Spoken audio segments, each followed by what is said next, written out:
Good morning, good morning, good morning. Welcome to Get Rich 101 by Sekou Writes. Gotta make sure I have the ending by Sekou Writes. And welcome. I am your host, and your co-host is on her way. and I'm a survivor. I'm a survivor. I'm trying to check my notes. I'm a survivor. If 100 people had the stroke that I had, then only 17 people would survive. Only 17 people would survive, so I'm one of 17. And I'm blessed. I'm blessed. Yes, and yes, thank you. And shout out to New Thought Media Network for giving us this opportunity to grow. And I'm not a mentor. Actually, well, you're not a physical trainer, and you're not a wealth manager. You are a mentor. Yeah? Yeah. Mentor, huh? Yeah, you are a mentor. So you've mentored many adults, and you're in the process of mentoring many more children. You've mentored the children at Fisk Mini College. You've mentored the kids with Demetrius's Transformation Life Center. So, you got to come to that, because that was amazing to see. Like the room filled with little kids. No, not teenagers. Like, those little kids. Yeah. Oh, so he's got those, but also he's got college age. Oh, kids. Yeah, that's right. So he's got everybody. Everybody. You are a mentor, sir. Okay. So anyway, I am not your financial advisor. Yes. So I challenge you to take these snippets that I'm giving you, take them to your own financial advisor and get them. Who would you recommend people? So when I thought my first introduction to a financial advisor was someone who was wanting to sell me life insurance. And so I think sometimes the waters get a little muddy because they would consider themselves wealth managers, financial advisors. And maybe they are, but that's not what you're talking about, right? Well, I'm smiling because all those things sounded the same to me. Like, I was like, I don't know. See, the way I thought about it was, these people who are doing wealth for people who are already rich. Mm-hmm. And I had to get rich before I could open the door to these people, right? Yeah. No. No. These people are there to help you get rich. Yes. To help you get rich. And so I'm laughing because I had it completely wrong. I just shared that this morning during my live in my Her Story group, that oftentimes people think that you get a wealth manager when you get money. Yes. And no, that's how you get money. Right. And that's how you transform your relationship with and to money, is by having these conversations. And that's the thing, it's just a conversation. Yeah. You're not signing the dotted line saying I do. You're not making a commitment. You're not buying anything. You are literally being willing to have a conversation. Yeah. And I was willing to have a conversation around life insurance because I got life insurance. However, no one, or maybe I just didn't understand how life insurance could be a wealth building vehicle. How life insurance could be a wealth building vehicle. Mm-hmm. Yeah. Either while you're here or after you leave this earthly plane. Right. Yeah. Right. And it can build wealth for you while you're here, and definitely when you leave. Yes. Yeah. So what were you asking about? What would you suggest? Like, if someone is listening and they're like, okay, what's up, Tyrone? If someone is listening and they're like, okay, he keeps saying wealth manager, wealth advisor. Who is that? Where do I go? Tyrone, do you have a wealth manager? Do you have a wealth advisor? So I'm going to tell my story again, our story. Okay. It's funny because I've been walking past this place on 42nd Street for years, and it took years for it to register. Right, first I'm just walking by the building, no awareness of it. Then I became aware of it. Like, right. Yeah. And then I was like, I would stop by, and I would go there on the weekends. I would stop by and look inside. And it's always closed on weekends. Always closed. Because it's not a bank. Yeah, it's not a bank. bank. So I was just wondering, like, what are they doing in there? What are they doing in there? And I was like, I got stock. I don't know. And so anyway, I recruited you, and we jogged to that 42nd Street location. Yeah. And we stepped right in there with all of our big money energy coming from running. Yeah. And we talked to this guy. And I was convinced to get him to tell us how much, not how much, but how he made money off of us. Yeah. Like I was like, where's the fee? Where's the fee? Like, where are the hidden fees? Yeah, none. Can I jump in there? Yeah, jump in. Because Tyrone is saying that he needs one, and Tyrone, I'm so happy that you said that, because I can't think of anyone who does not need one. Yes. The person who knows the most about money still needs more knowledge and more tools, because the money game is changing every day. There was a time, y'all, when there was no money, when we used things as leverage to buy and to receive. Things like animals, things like services. And so now with the new invention of digital currency, we all need to know more about money. But you gotta be ready for it. So here's what I wanna add to this story. When Sekou and I went into Charles Schwab, I was going as like the interpreter. Yeah, well, you were, because my language at the time was much worse than it is now. Yeah, we're not claiming worse. Okay. It was different. And so I was going to help Sekou understand what the person that we were going to sit down with was saying. Yeah. And I was, so I was going to support Sekou. I had no idea that I would walk out of there with a wealth manager, that I would walk out of there releasing the judgment around how much money I had to open a Roth IRA and my emergency fund, because I had stocks that I just dissolved a big chunk of them because I had an emergency. So I had an emergency. That's a long story. But what I want to add to is the fact that we attracted a young brother who was willing to spend time with us. Like, how sometimes you'll sit down with people in a bank or in an institution and you feel a little rushed. Yeah. It could even be a doctor's visit, right? You feel a little rushed. Right. There was none of that. He explained things to us like we were in the first grade, because we felt like we were brand new. Right. There are no fees at this level, because he's showing us how to set it up. He's not managing all of the moves that we make. He's advising. And when you open up an account, you start investing, because Charles Schwab they manage a $3 trillion. Some phrase like that. Some number, like, I don't even know how many zeros. Trillion, right. Yeah. So because they manage so many different types of accounts at the level we're on, what he does is he's going to direct us to more Charles Schwab products than any other.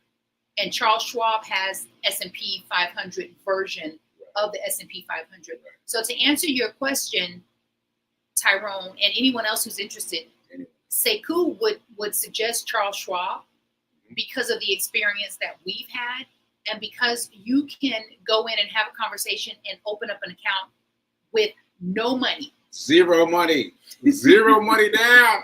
I was like, because when I talk to people about this, they're like, well, how much do I have to put down? And I say none. They're like, nah. I'm like, yeah, seriously, zero money down. And it's not even a matter of money down. It's money in. Zero money in. You just need to have an account. And you literally, when I say, I want to know how many of us have ever gone to a bar and asked our friend or family member before we go to the bar, so how much are the drinks? Like, just give me, a ballpark figure. How much? Are the drinks between 10 and 25 or 10 and 30? But as soon as we're talking about money and the management of money and the growth of money and the accountability of money, we got a lot of questions, right? We have a lot of questions. We don't question what's in certain alcohol drinks. Like, we're down for it. But as soon as we talk about managing money and growing money, we start to feel some sort of way. So I would like to invite you to move towards that feeling of being uncomfortable, that feeling of believing, oh, I don't have enough, I don't know enough, I'm not making enough. Life is so uncertain. Well, when has it not been uncertain? Right. So you need to walk into Charles Schwab. Mm-hmm. You need to walk in today. Like, today. Unprepared. Like, we just ran in. And I was like, well, where's his sweats on, looking all sweat and everything, regular. looking regular. I was like, where's the hidden fees? Right? Yes. And he was like, nah, there's none. And I kept asking him, no hidden fees, no any kind of thing. No, hidden fees, any kind of surprises. And so if you're willing to take this challenge on, DM me. I will give you my cell phone, and I want you to either text me or call me when you get there. If you have any questions, either myself or Sekou will get on the phone with you. But I challenge you to just walk in and say, excuse me, can I speak with someone about how this works? Yeah. Let me see. Okay. I'm thinking about the levels. Like, there's that front desk level. That's what I said. Speak with someone about how this works, because there's a front desk reception person. Yes. That's not who you want to talk to. Right. I mean, they are in training. But who you want is somebody sitting in one of the seats. So you say, what I said was, I want to speak to one of the people in the back. I mean, that's basically what I said. I was like, I want to speak to one of those people. And so. And remember that they are there to help you. Mm-hmm. They really are there to help you. Most wealthy people, most successful people are here to help. I have not run into personally one successful person. And success simply, and success is different for everyone, but success really means that you are doing the thing that brings you joy and brings you happiness and you feel satisfied. Yeah. I've encountered, I've trained, I've been in rooms with very, very successful people and a few wealthy people. I wish I knew then what I know today, which is to ask more questions. I was sharing with the ladies that I guide a couple times a week that I wish when I was younger that I asked more questions and that I asked for help. Help and more questions. Me too. Me too. I've been in such great company around such great people, and I just was just like, but I didn't ask. Yeah. I didn't ask, and I wish I would have asked. Because and the people that I didn't ask, but I had the energy of curiosity, were willing to pour into me. I have a story about a woman that I met. Her name, she was an attorney. She and her husband they had a law firm. I think she went to work for him out of college. He was her mentor. He was older. They started dating. They got married. And she said to me, you are young. You have no kids. You should travel. And she was the first and only person who ever said that to me. And my first thought was, but I don't have, right? We're quick to say what we don't have versus how can I? Because she planted the seed though, and it was the way she looked at me. It was with so much belief. And it was as if she was kind of living vicariously through me, as if she was saying, I wish that I didn't have the responsibilities that I have, and I wish that I had the freedom to travel. You ought to take this for granted. That woman planted that seed, and do you know, within a year, maybe a year and a half, I was traveling. Wow. And I was making $8 an hour. Wow. And took myself to Italy. That's great. Yeah. Because it was top of mind. I no longer focused on, well, I can't afford, I don't make enough. Right. I went into the mode of, how can I? Yeah. Okay, how can I sacrifice? How can I make more money? How can I bring in more revenue? Right. Just how can I? And it starts with the transformation of your mind, believing your mindset, that, okay, if God gave me this desire, this wanting, this belief, then surely there's a way to make it happen. Right? We got roads out here. We have planes in the sky. We have TV. We're watching. People are watching us from their screens, their computer screens, their phones. Surely we can accomplish any and everything. I believe it. Sure. Yeah. So I want to point something out.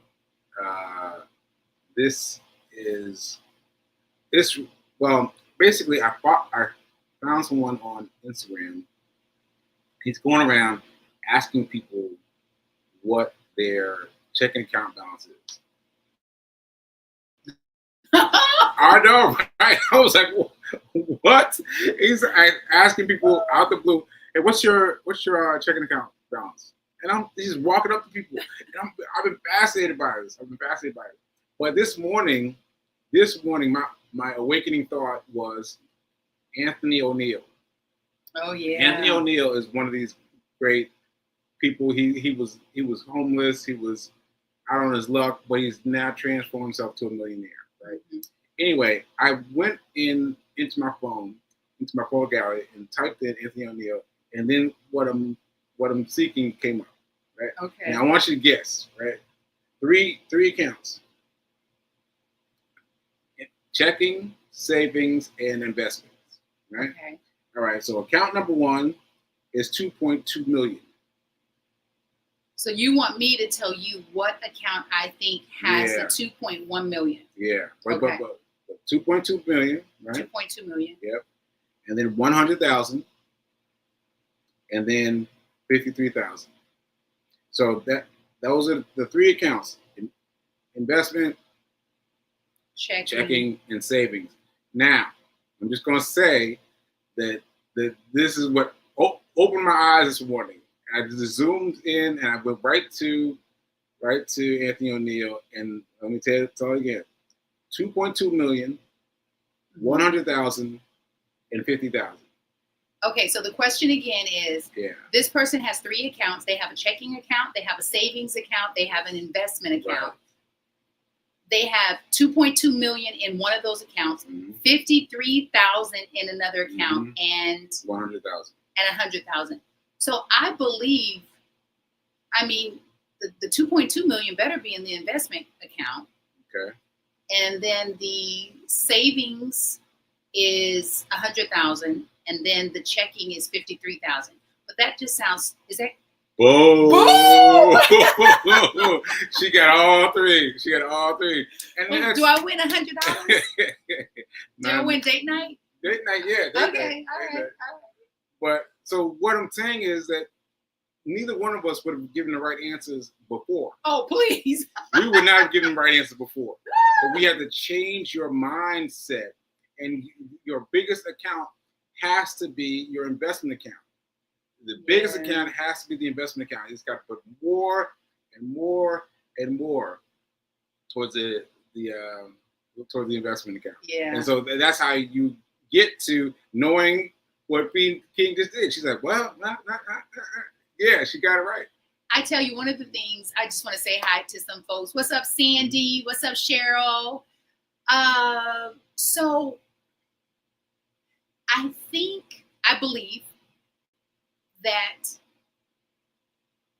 if we make learning about money and the possibility of what money can provide for your life more fun, then more people will be on board. And I think also there's such a division between the haves and the have-nots that make the have-nots not as interested, because they see that there's such. So I'm going to give you an example. When I lived in Baltimore, never before had I experienced the haves and the have-nots living in such close proximity. And I was just like, what is, I've lived everywhere. I've traveled. I've never experienced the haves right here and the have-nots right here. And no one is even pouring into the have-nots, telling them that, this is possible for you. So the community is not edifying that what's possible. The school systems are not. The community centers, the banks, even the environment. So the have-nots who live right here, and the haves live right here. The have-nots are right here. The have-nots have big, lush, beautiful trees. They have green grass. Things are growing. The have-nots, stuff is dying. It's brown. There are no trees. If there are trees, there are barely any leaves. And so you look at the haves as if it's so close, but yet it's so far away. And I have no idea how to get it. And I got 3 jobs. I don't even have enough hours in the day, because you really believe that that's the way to get it. It's to work, and to work hard, and work long, and it's arduous. And then we glorify working. Oh, I'm out here hustling and grinding. Oh, I'm out here getting it. No, you're not. No, I wasn't. I wasn't out here getting it. I was getting more exhausted is what I was getting. I remember this story just a second ago. I was in Nashville during the pandemic, and I had just finished a day's work doing DoorDash. Right? That means picking up sandwiches, delivering sandwiches. We know what it means. Just making sure, because you told me to make sure I let people know that I wasn't working at DoorDash. Corporate, yes. Like doing the meat of the work. This double degree man. Yeah. Yes. Right, let me say that again. This double degree Morehouse man. Yeah, was out there delivering sandwiches, right? And so I pulled into my mom's driveway, and I was talking to my boy, and we were talking about money, and he started talking about he's making more money, he's doing some other thing, and I was like, man, I gotta get it. I get it. I gotta get more. And so then I drove back out the driveway to turn the app back on. Oh, I've done that. Yes. Because I was like, I gotta get this money. So you find yourself chasing versus attracting. Yes. And then because we're so many of us are in survival mode, we won't even slow down enough to ask ourselves and source, what do I need to do different? Who do I need to become in order to get a different result? Because Sekou, I was doing the same thing. Yeah.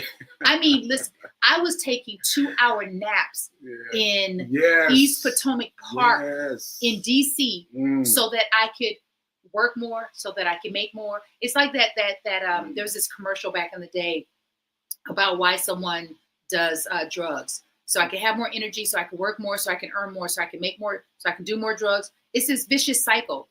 Yeah, there was a commercial during, I want to say Ronald Reagan, they had that anti-drug campaign. So there was a commercial, a blue-collar businessman was saying that he does cocaine so that he has more energy, so that he can work more, so that he can make more, so that he can get more drugs. Crazy. So that, and you're chasing. Crazy. But I feel like when we were doing all the gig work, Uber, Lyft, DoorDash, Uber Eats, for those who are doing their own version of gig work, you're constantly chasing your tail. Yes. And the operative word is chasing. So you put in more hours so that you can maybe get overtime. Oh, and that overtime, they're going to tax you on that overtime. So that overtime that you think you're getting, like when you get your check, you're so disappointed. You're like, oh, wait a minute. And let me tell you all, for those of you who are listening, what happened then when I was pulling back out to go do some more door dashing, what I did was I put 10% away. Now, at the time, it was just like away somewhere. In the house. Like, not in the house, but savings account. Okay. Like I was just, just a little bit of something. but I didn't have to take that money back out. Because you don't even miss it. Yeah. And so that's what happened. That's what happened. It kept on happening, And so I'm here to tell you, it's not about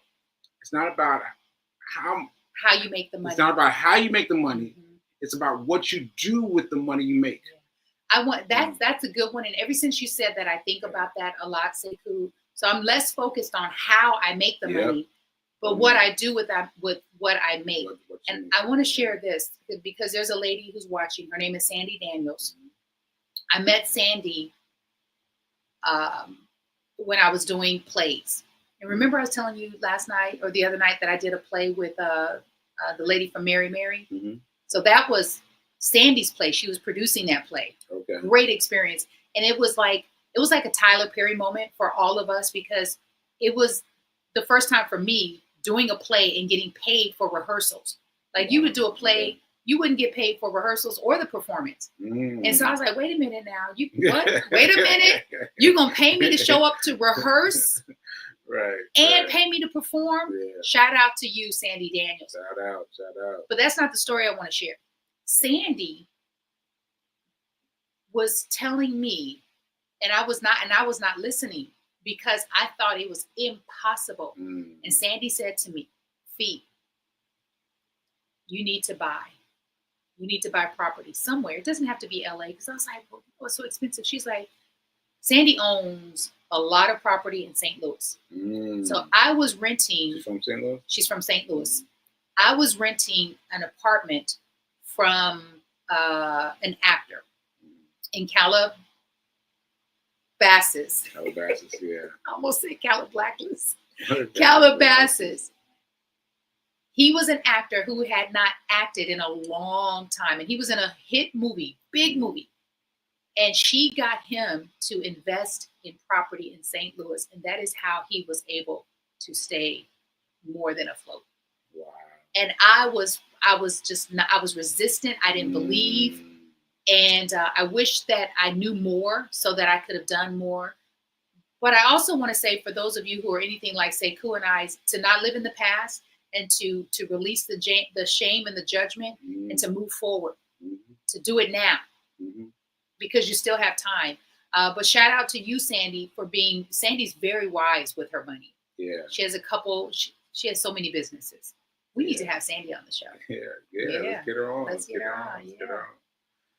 Yeah. So I was just thinking about what you said in terms of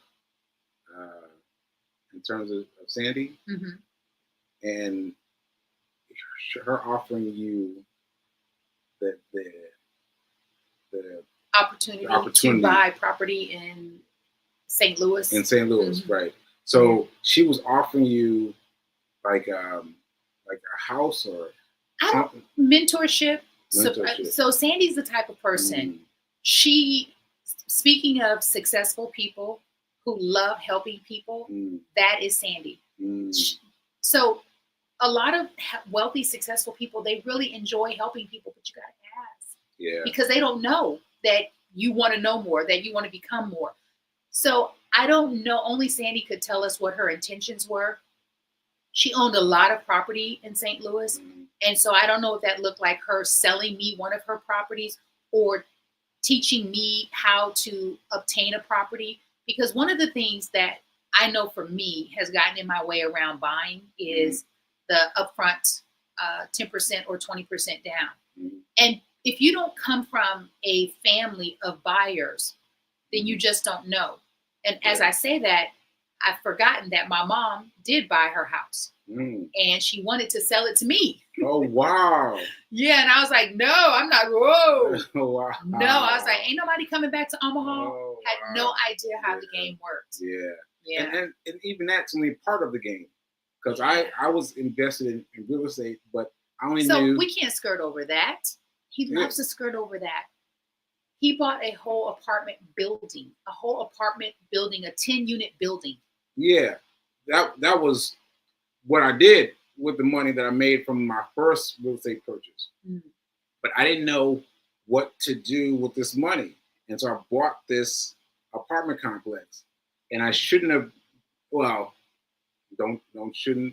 Yes. Yeah. So I could have asked someone what to do with the money. I could have, instead of trying to do it all myself. Right. Yes. That's the important thing. But I think that I didn't. First of all, I didn't do that. I didn't ask anybody. I didn't ask anybody until I got way behind the 8 ball, right? And then I didn't. I didn't. I don't know. I don't know. Well, think about it, because you made a lot of mistakes, Yes. and that's what we do as human beings. We err. We make mistakes, and then we learn. And so with our next purchase, we'll do things differently because. Okay, hold on. That's it, right? Okay. So I refused to talk to people about what I was doing wrong. Oh, I should have been talking to people from the beginning about what I was doing from the beginning. And instead of trying to get people at the last minute, what do I do? Panic mode. I should have gotten people involved from the beginning. And I think so. Let's end with the lesson. Thank you, the Black Empowerment. Hey, Benoit. Oh, that's Benoit. Yeah. Hey, Benoit. And what is the lesson? What is the takeaway from that? What you just said, which is I should have, and I know you didn't mean that you should have. Yeah. What is the takeaway? My takeaway is I always want to do something with someone.